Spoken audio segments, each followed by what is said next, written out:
Good afternoon. My name is Brian O'Hara, B-R-I-A-N-O''H-A-R-A. I am the Minneapolis Police Chief. Today, at approximately 11:10 a.m., officers from Minneapolis Police responded to multiple reports of shots fired near Lake Street and Stevens Avenue. Officers located 4 men, all adults, with apparent gunshot wounds.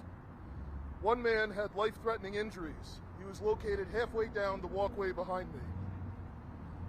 2 had non-life-threatening gunshot wounds that were located inside of the transit center. One with non-life-threatening gunshot wound was located near Lake and Stevens. The man with a life-threatening gunshot wound and one of the non-life-threatening gunshot wounds were transported to Hennepin Healthcare. The other 2 men with non-life-threatening gunshot wounds were transported to North Memorial Medical Center. Officers within the last half hour located a 5th man near Lake Street and First Avenue with minor injuries. He refused medical aid. Investigators are working to determine the sequence of events that led up to this shooting. We have been given conflicting accounts of what has happened here. But preliminary information indicates that shots were fired near the Greenway, and additional shots were fired on the ramp behind me, closer to Lake Street.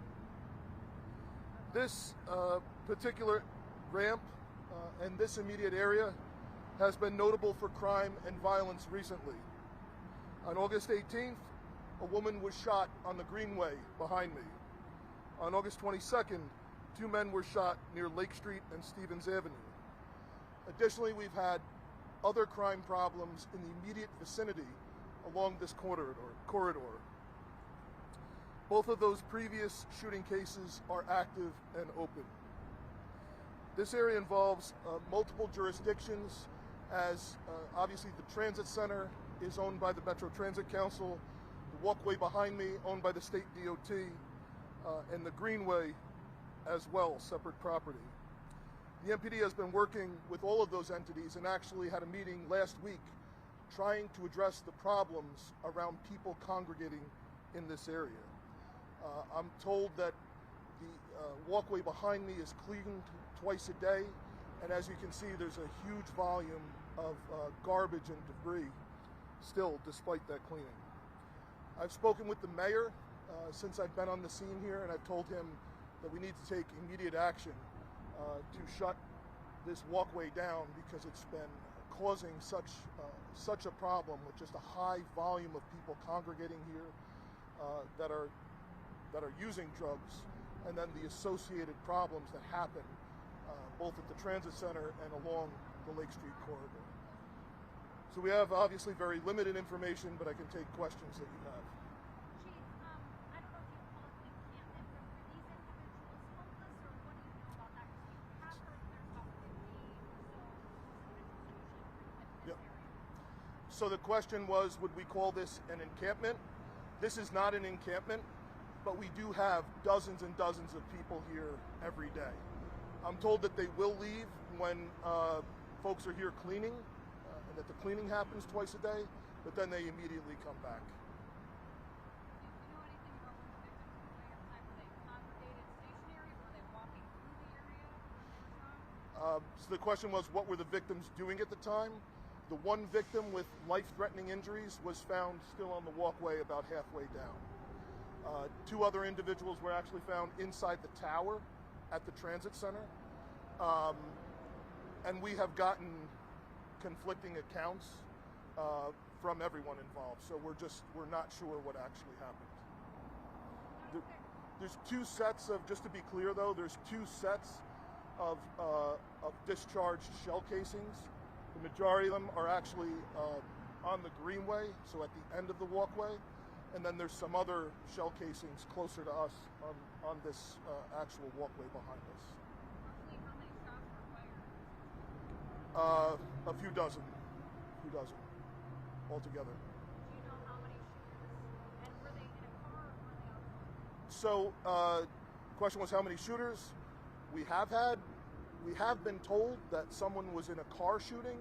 We don't have evidence to corroborate that. It's obvious that At least one person was on the Greenway shooting. We don't know if that was the same person that was on the Greenway that then ran up this way and continued to fire, or if it was more than one person. We just don't know that yet.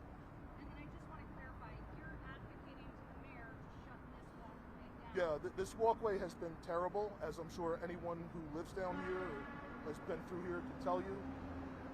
It's a whole lot of people congregating that are using drugs. It's all kinds of garbage and debris.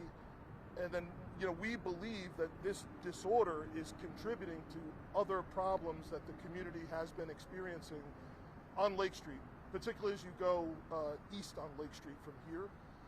And it's been a concentration of reports that we've had with persons with a gun, robbery reports, and just other issues. We've had a number of shootings in the last 28 days, not far from where we are. So yes, we believe this situation is just contributing to the overall crime problem. And the easiest thing to do is just to shut it down and clean this up. Doesn't that just move it a block that way or a block that way? So the high concentration of people here, yes, there could be other spots where people could congregate, but for whatever reason, whether it's the layout here, the transit center right next to it, the way the businesses are, it's obvious that this particular location is different from others in the city in terms of crime. We've heard of a large number of weapons fired. Is this another case of a high-capacity magazine? So we don't know if this is a case of high-capacity magazines, but certainly by the number of rounds being fired, if it all was from one weapon, yes, it obviously would be, because we're talking about dozens of rounds, literally. It could be, I should say, it could be. As of now, all 4 victims are still alive? Yes. So the question was, all 4 victims are still alive. It's actually 5, because we proactively identified somebody that we think has a graze wound that just refused all medical aid. So I would consider it 5, 4 non-life-threatening, and 1 person with very serious life-threatening injuries. Can you say where that person was? Hennepin, oh, I'm sorry. Where they were struck? I believe it's either the head or the neck.